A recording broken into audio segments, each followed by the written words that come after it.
আজকে খেতে চলে গেছিলাম সবচেয়ে কম প্রাইজের দুপুরের লাঞ্চ করার জন্য। এটা হচ্ছে আমাদের শনিয়াকড়া ধনিয়াতে অবস্থিত চন্দ্রবানু একটা রেস্তোরাঁ, যেখানে খুব কম টাকায় দুপুরে খাবার খেতে পারবেন আপনারা। যারা আপনারা ধনিয়া বা শনিয়াকড়ার আশেপাশে থাকেন তারা একবার হলে ট্রাই করতে পারেন। অল্প টাকায় খুব ভালো লাঞ্চ এখানে করা যায়। আর হচ্ছে আমি এখানে নিয়েছিলাম ইলিশ মাছ ভাজা, যেটার প্রাইস ছিল 80 টাকা, এবং সাথে ছিল 1 পিস বেগুন ভাজা ও মরিচ ভাজা।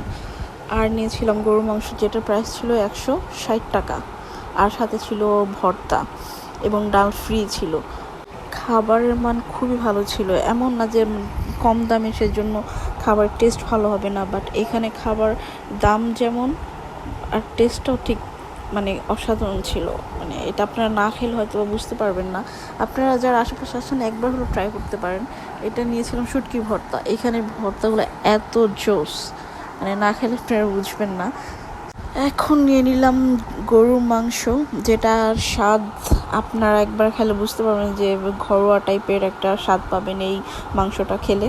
তো আমি এখান থেকে মাংস নিয়ে নিচ্ছি বাইট দেওয়ার জন্য।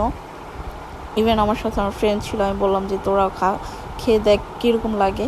আমার কাছে জাস্ট ওয়াও লাগছে, মুখে দেওয়ার সাথে সাথে এত জোস লাগছে, সেটা আমি বুঝতে পারবো না।